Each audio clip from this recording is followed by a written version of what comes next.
begitu.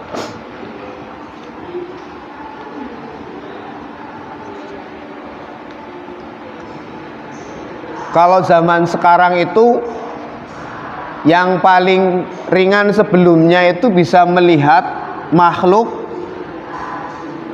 gaib. Itu ada orang-orang tertentu yang bisa diberi kelebihan oleh Allah, bisa melihat makhluk gaib. Dan orang itu juga bisa membukakan mata seseorang untuk melihat makhluk gaib. Itu yang sama-sama gaib. Karena kuburan kan di dalam tanah, itu juga gaib. Gaibnya itu gaib dari pandangan mata kasar kita. Karena kita tidak bisa melihat langsung di dalam tanah itu seperti apa. Itu juga gaib. Sebagaimana makhluk gaib juga seperti itu. Karena mata kasar kita tidak bisa melihat. Terkecuali kita ikut masuk ke dalam kubur ke sana. Bismillahirrahmanirrahim. Qala asy-syekh,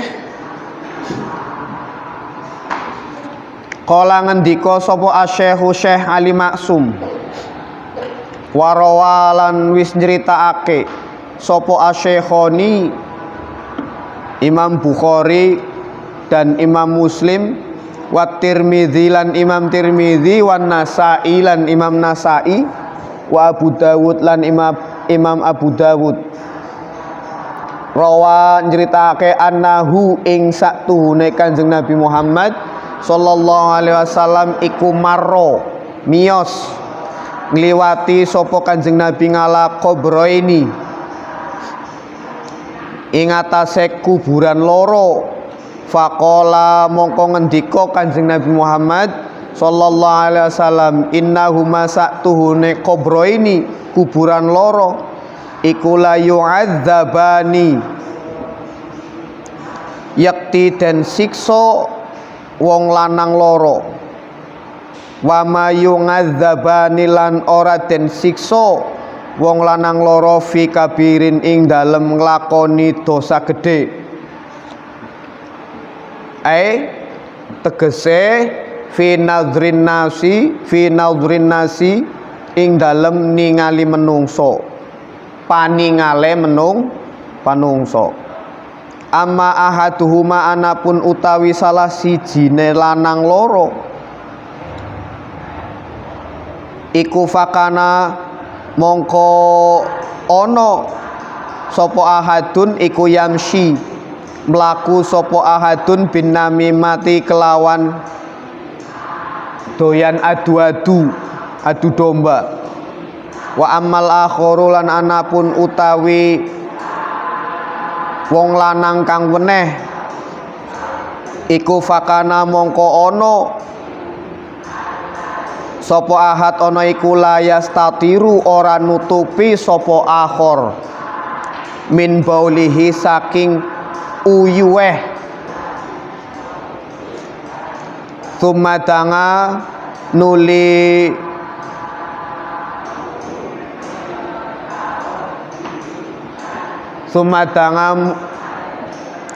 mundut sapa Rasulullah sallallahu alaihi wasallam bi'asi birodbin kelawan papah kurma, fasyaqahu mongko nyigar sapa Kanjeng Nabi ing ngasi papah mau cabang pohon kurma isnaini ing dadi loro. Fa ghorosa nuli nancepake Kanjeng Nabi ing asib ngala hadza ing atase iki wahidan ing papah siji, wa ala hadzalan ing atase kuburan iki wahidan ing siji papah. Jadi papah kurma cabang dibelah jadi dua, terus ditancapkan di atas kuburnya dua orang lelaki tadi. Summa qala nuli ngendika sapa Kanjeng Nabi Muhammad sallallahu alaihi wasallam, maqulul qaul nyalangalahu menawa kelakuan menawa iku yukhaffafu den ringanake nganhuma saking wong lanang loro malam yai basa selagine urung garing opo papah loro. Ini hadis yang menjelaskan kalau di kuburan kenapa banyak pepohonan. Kalau di Indonesia, di Jawa umumnya pakai pohon apa? Pohon semboja ya, bunga semboja ya, bukan Kamboja, pohon semboja. Itu buat apa namanya, keciri khasan di Jawa. Sebenarnya tidak harus pakai semboja. Ini dasar dalilnya kenapa kalau orang mati di kuburan ditanami pohon, biar pohon itu hidup dan meringankan siksa kuburan ahli kubur di situ. Kalau di sana, di Arab sana adanya kurma, kebanyakan pohon kurma. Kalau di Indonesia karena tanahnya subur, batang ditancapkan saja bisa hidup. Maka tidak harus kurmanya yang ditancapkan di sini. Begitu.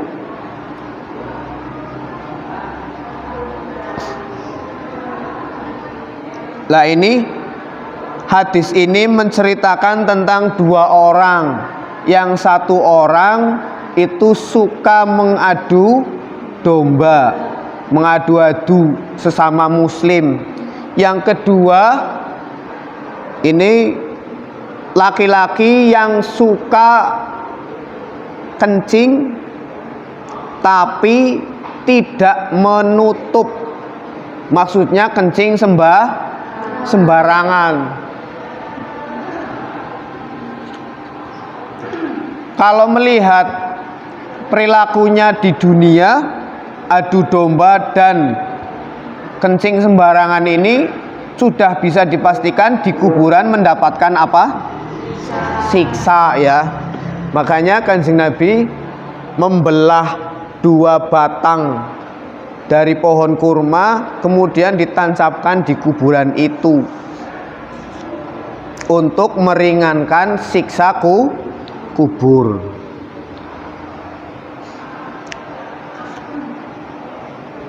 Warawalan wis jeritakake sapa At-Tirmidzi, Imam Tirmidzi, ngan Haniin saking Hani Maula Sayyidina Utsman, budak sing wis dimerdekakan oleh Utsman.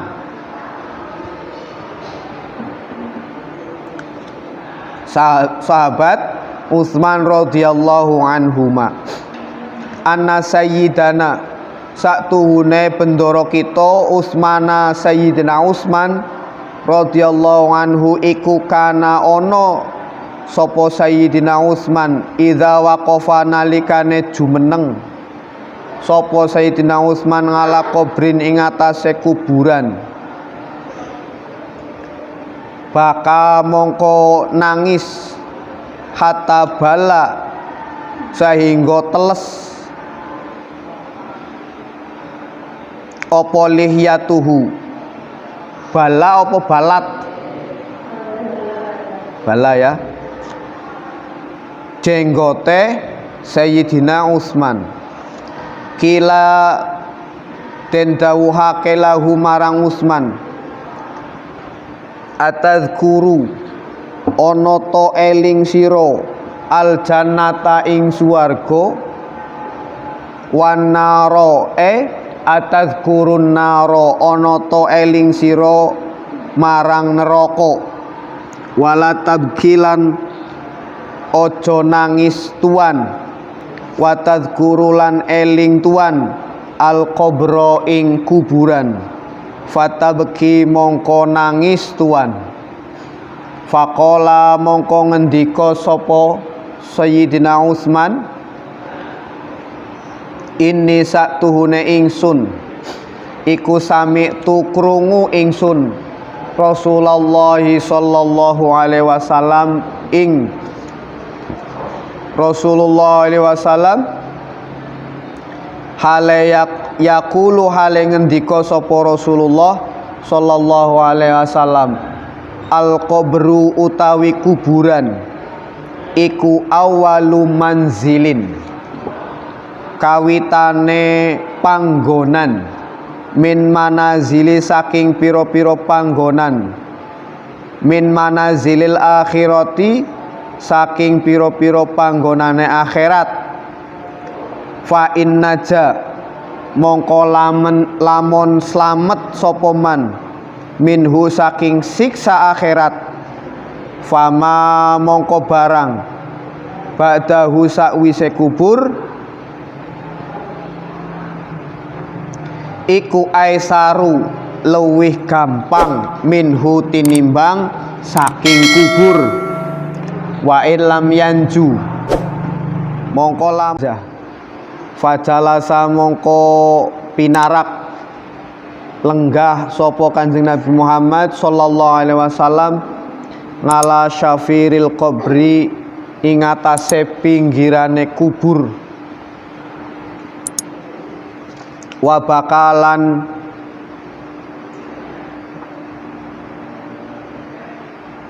nangis muwun Kanjeng Nabi, wa bakalan nyuwunake lan nangisi hatta bala sahingga teles opo asaro bumi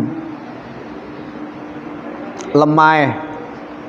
Wa qala lan ngendika sapa Kanjeng Nabi Muhammad sallallahu alaihi wasallam, ikhwani he sedulur ingsun, limisli hadza marang sepadane iki, fa'aidu mongko cawisake sira kabeh.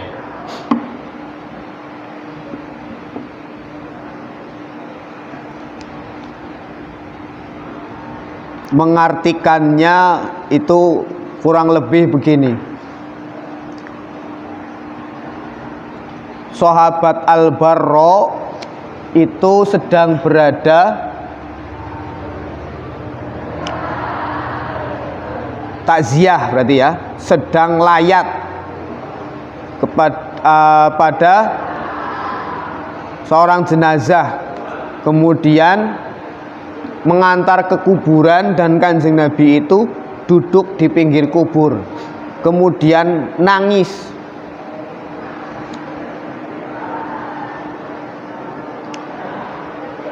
Lah, dalam duduk itu Kanjeng Nabi dawuh kepada para sahabat sambil ngecung, limithli hadza, limithli hadza, karena hadza itu isim isyarah, pasti ada musyar ilaihnya atau musyirnya, ada yang menunjuk, alat tunjuknya, dan yang ditunjuk. Yang ditunjuk berarti apa ini?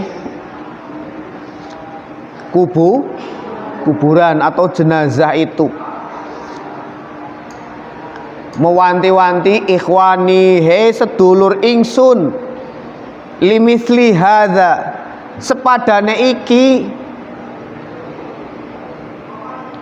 seperti ini, kamu akan jadi seperti ini, fa'aidu mongko cawis-cawis sira kabeh, supaya apa? Bersiap-siap.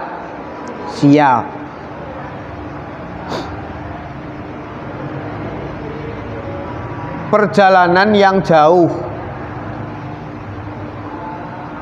maka harus membawa bekal yang cukup. Qala ngendika sapa asy-syekhu Syekh Ali Maksum warawalan wis critake sapa Al Bukhari yu Imam Bukhari wa Muslimun lan Imam Muslim wa Abu Dawud lan Imam Abu Dawud wa Nasai lan Imam Nasai annahu ing satuhune Kanjeng Nabi Muhammad sallallahu alaihi wasallam iku kala ngendika sapa Kanjeng Nabi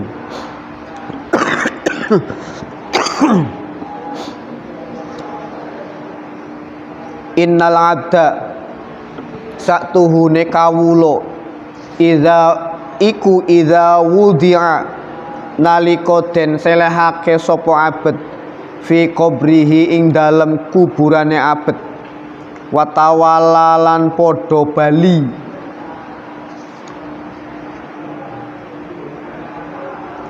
anhu saking abet sapa ashabuhu kanca-kancane abet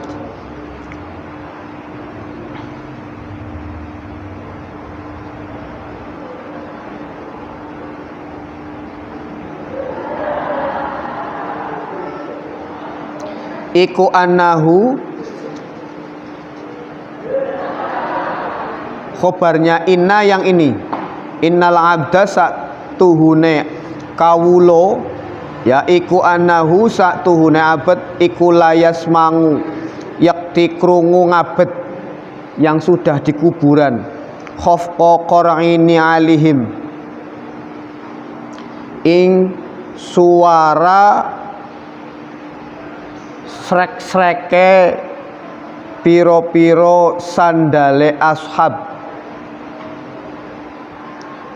idang sorofu nalikane podo bali sopo ashab nganhu saking abet atahu mongko nekani ing abet sopo malakani malaikat loro fayuk ngidanihi lan jagongi sopo malakani fayakulani mongko ngendika sopo malakani lahu maring abet makunta mautawi opo iku kunta ono siro ono iku takulu ngucap siro fi hadzal rajuli ing dalem iki wong lanang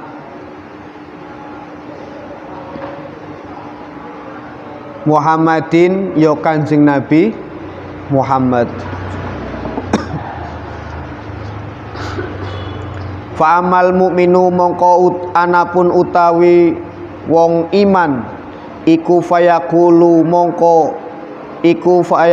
mongko ngucap sapa mukmin asyhadu nekseni ingsun annahu ing satuhune Kanjeng Nabi Muhammad sallallahu alaihi wasallam iku Abdullah kawulane Allah wa rasuluhu lan utusane Allah fayuqalu mongko den dawuhake ungzur ningali sira ila maq'adika marang panggonan omah siro minan nari saking neraka abdalaka wis ganti siro wis ganti ing siro sapa Allah Gusti Allah bihi kelawan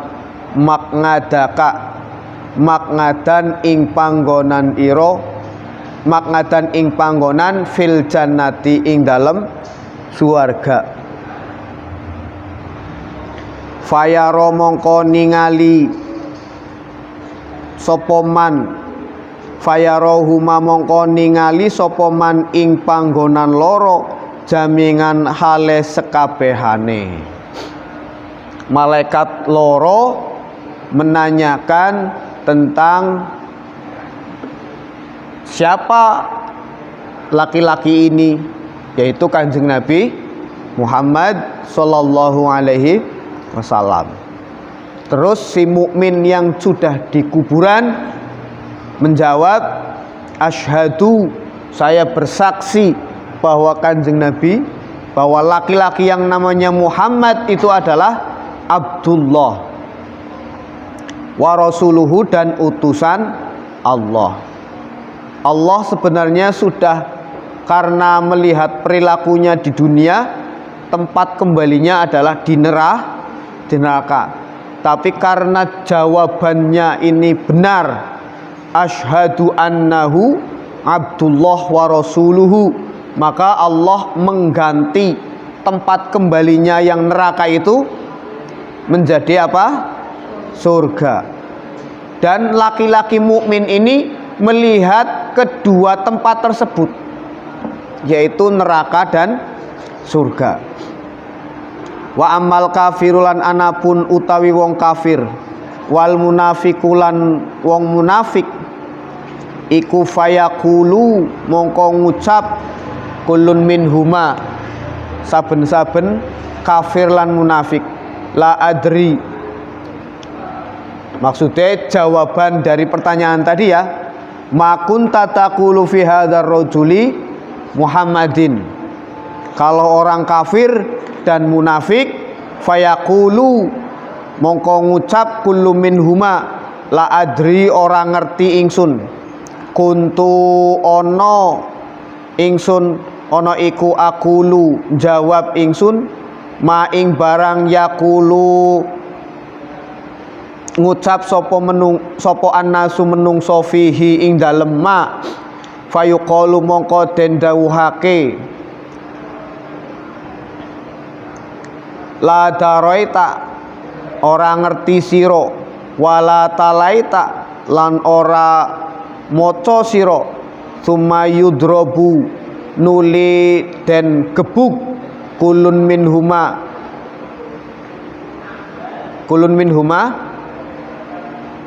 saben-saben dari keduanya, kafir dan munafik, yudrobu den gebuk bimitrokotin kelawan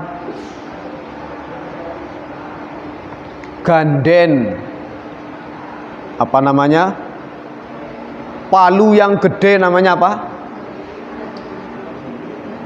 bodem ya, palu yang gede namanya ganden atau bodem. Min hadidin, bodem ganden mau itu terbuat dari min hadidin, saking wesi. Yudrobu dorbatan kelawan sak pukulan, baina udhunaihi ing dalem antarane kuping lorone kulun minhuma, fayasihu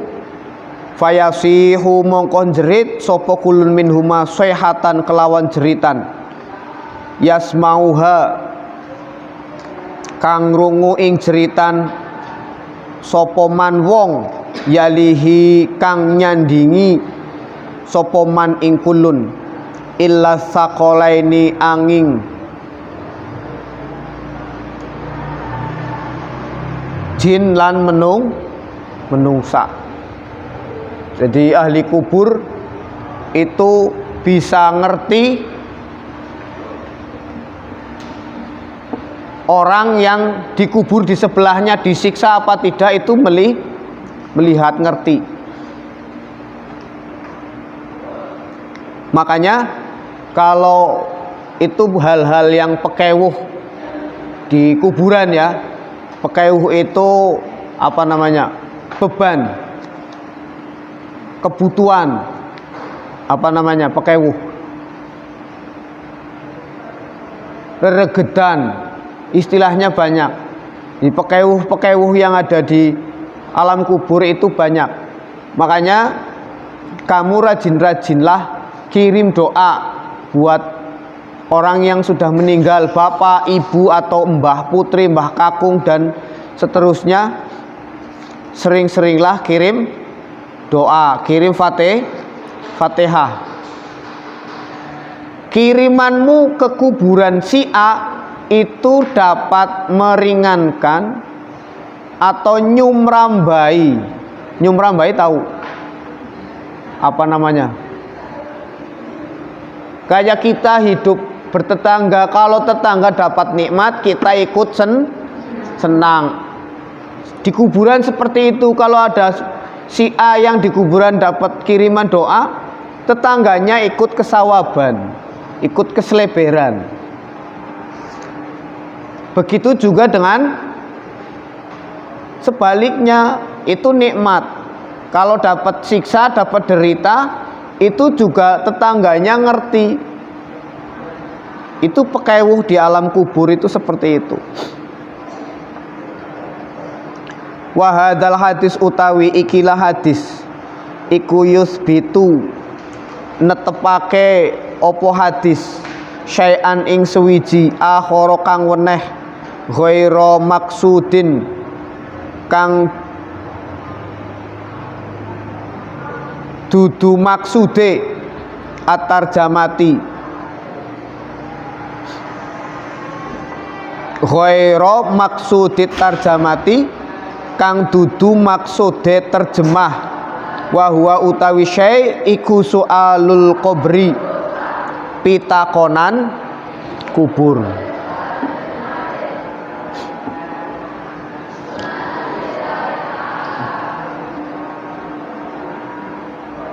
Wa hadzal hadisu utawi ikilah hadis iku yusbitu netepake apa hadis syai'an ing suwiji akhara kang weneh ghaira maksudit tarjamati kang sakliyane maksude tarjamah wa huwa utawi syai' iku su'alul qabri pertanyaanku kubur. Paham ya? Ini hadis-hadis yang menjelaskan tentang kondisi keadaan di alam kubur. Ada siksa dan ada ada siksa dan ada nikmat. Maka dikatakan orang yang paling cerdas adalah orang yang banyak mengingat mati. Karena apa? Tahu pekewuh, tahu kondisi di alam kubur. Karena tahu kondisi, tahu pekewuh di alam kubur, ada siksa dan ada nikmat, maka hidup di dunia akan terarah itu berdasarkan pengetahuan ilmu agamanya, sehingga segala perilaku akan hati-hati.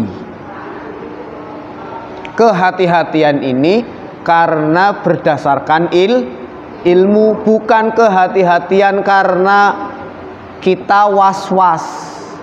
Kalau was-was ini berarti di hati kita ada sesuatu yang kosong dari pengetahuan, sehingga kekosongan itu dimasuki oleh jin atau setan.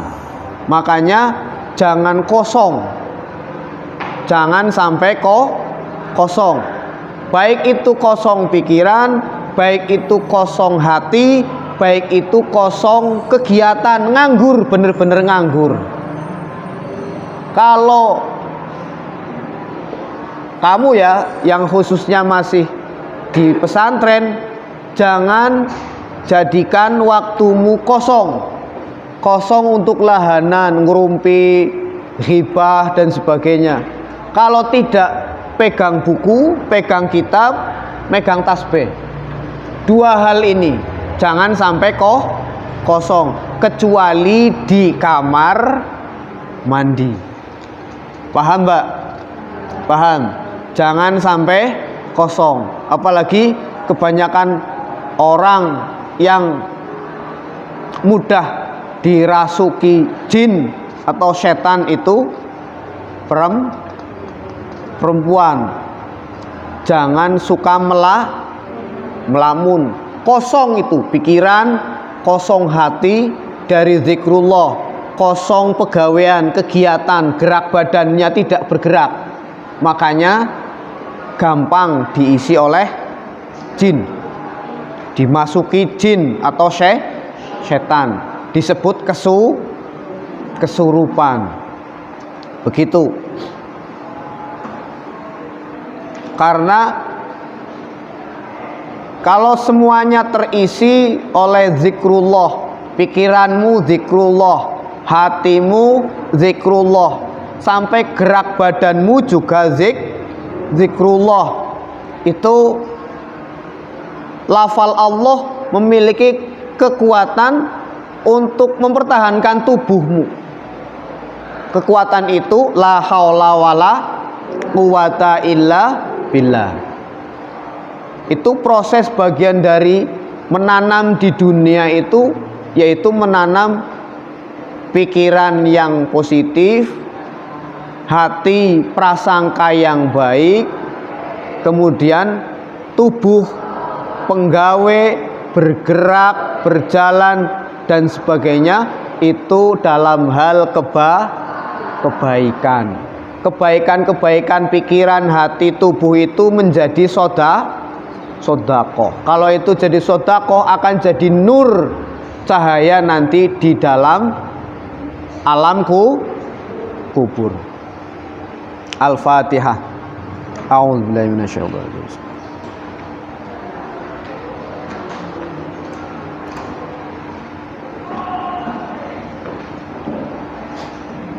Bismillahirrahmanirrahim. Subhanakallahumma wa bihamdika asyhadu an la ilaha illa anta astaghfiruka wa atubu.